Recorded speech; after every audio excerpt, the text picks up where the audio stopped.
آپ نے سنا ہوگا حضور نے سورہ رحمان کے بارے میں فرمایا ہے، سورۃ الرحمن عروس القرآن، یہ سورہ رحمان جو ہے یہ قرآن کی دلہن ہے۔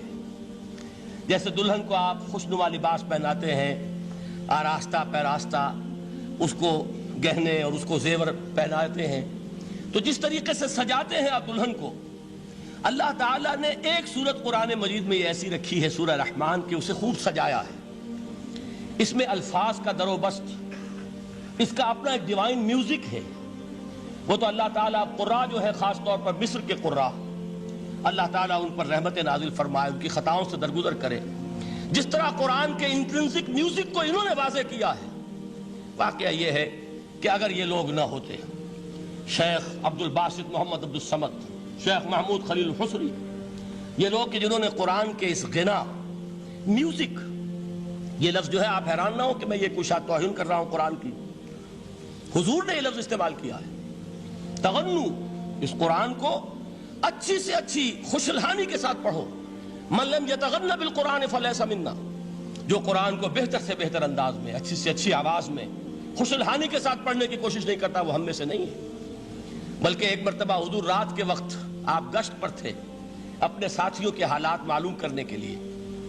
حضرت ابو موسیٰ اشعری رضی اللہ تعالیٰ عنہ ایک صحابی ہیں، ان کے گھر کے پاس سے گزر ہوا، وہ رات کو تہجد پڑھ رہے تھے، کھڑے ہوئے کیف کے عالم میں قرآن تلاوت کر رہے ہیں۔ حضور کو بہت پسند آئی ان کی قرات، کافی دیر تک وہاں کھڑے سنتے رہے۔ اب انہیں کیا پتا کون سن رہا ہے، بالکل اسی طرح سمجھ لیجئے ایک بات یاد آئی ہے، حضور فرماتے ہیں کہ جس طرح کان لگا کر اللہ قرآن کو سنتا ہے، کسی چیز کو نہیں سنتا۔ ہمیں نظر نہیں آتا نا، ہمیں معلوم نہیں، ہم قرآن پڑھ رہے ہیں تو سننے والا کون ہے؟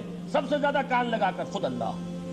یہاں اس لیے مجھے یاد آیا کہ ابو موسیٰ اشعری کو کیا پتا تھا کہ کون سن رہا ہے، وہ اپنی کیفیت میں نماز میں تہجد میں قرآن کی تلاوت کر رہے تھے، اور ظاہر بات ہے ان کے گھر ایکڑوں میں بنے ہوئے نہیں تھے، ایک ایک کمرہ، ایک ایک کوئی حجرہ، ایسے ہی تو گھر تھے نا صحابہ کے، لہذا حضور پاس سے گزرے، آواز آئی، کافی دیر سنتے رہے۔ اس کے بعد آپ تشریف لے گئے، صبح فجر میں ملاقات ہوئی تو حضور نے تحسین کے انداز میں فرمایا، یا ابا موسیٰ انک قد اوتیت مزمارا من مزامیر آل داؤد، اے ابو موسیٰ تمہیں تو آل داؤد کے سازوں میں سے ایک ساز اللہ نے عطا فرما دیا ہے۔ جس طرح حضرت داؤد، لہن داؤدی مشہور ہے کہ جب وہ پچھلے پہر رات کو حمد کے ترانے الاپتے تھے، قرآن میں ہے کہ پرندے شامل ہو جاتے تھے ساتھ، اور پہاڑ وجد میں آتے تھے، پہاڑ بھی ان کے ساتھ شریک ہوتے تھے۔ تو جس طرح کا اللہ نے ان کو لہن عطا فرمایا تھا، حضور نے تحسین کے انداز میں فرمایا ہے ابو موسیٰ اشعری، اللہ نے تمہیں بھی آل داؤد کے سازوں میں سے ایک ساز عطا فرمایا۔ بہرحال قرآن مجید کا جو یہ میوزک ہے، قرآن کے الفاظ کا جو حسن ہے، جہاں تک حسن معنوی ہے وہ تو ہر لفظ میں ہے، لیکن یہ حسن ظاہری، حسن صوتی، حسن لفظی، یہ اپنے کلائمیکس پر آپ کو نظر آئے گا سورہ رحمان میں۔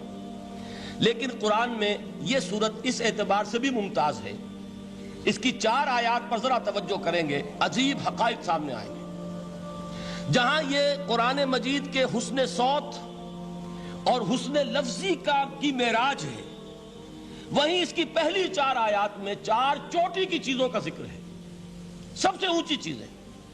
پہلی آیت کیا ہے؟ الرحمن، ایک آیت ہو گئی۔ رحمان کیا ہے؟ اللہ کا نام ہے۔ کبھی آپ نے غور کیا اللہ کے ناموں میں سب سے پیارا نام کون سا ہوگا؟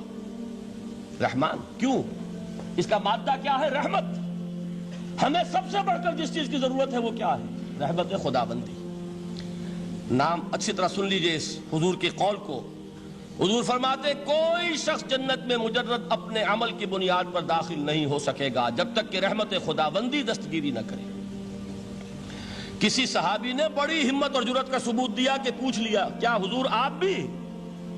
جب آپ نے فرمایا کوئی شخص داخل نہیں ہو سکتا جنت میں محض اپنے عمل کی بنیاد پر جب تک کہ رحمت خداوندی جو ہے وہ دستگیری نہ فرمائے۔ پوچھا گیا کیا آپ بھی؟ آپ نے فرمایا ہاں میں بھی۔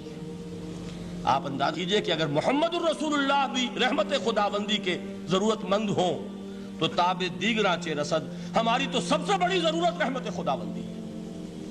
اب یہ رحمت جو ہے قرآن مجید میں اللہ تعالیٰ کی یہ شان 2 الفاظ کے ذریعے سے آتی ہے، رحیم اور رحمان، اور کوئی مادہ نہیں ہے جس سے 2 نام بنتے ہوں اللہ کے۔ لیکن یہ مادہ ہے واحد رحمت کا کہ جس سے رحمان بھی ہے رحیم بھی ہے۔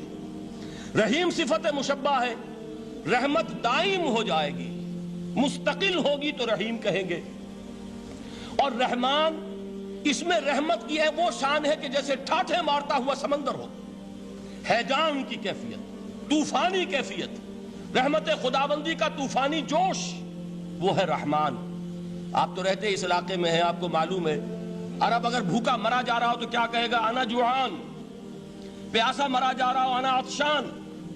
بہت غضبناک ہوگا غضبان، غضبان آصفہ قرآن میں آیا ہے، بہت غضبناک۔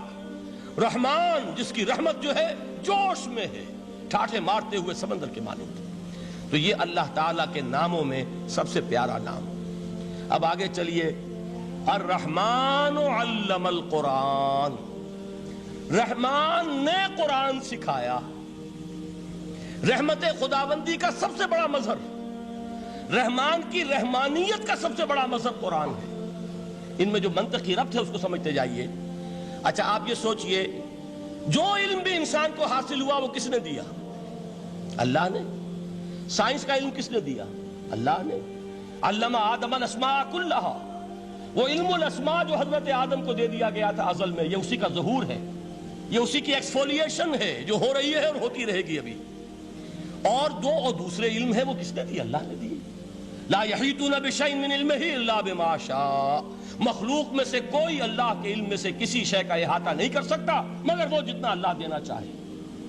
لیکن یہ کہ تمام علوم میں چوٹی کا علم قرآن، نوٹ کرتے جائیے، اب چوٹی کی چیزیں جمع کیجیے۔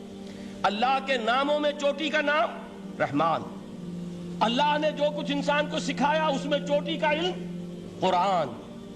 خلق الانسان، انسان کو پیدا فرمایا۔ سوال یہ کہ حیوانات کو کس نے پیدا فرمایا؟ آسمان کس نے پیدا کیے؟ زمین کس نے پیدا کی؟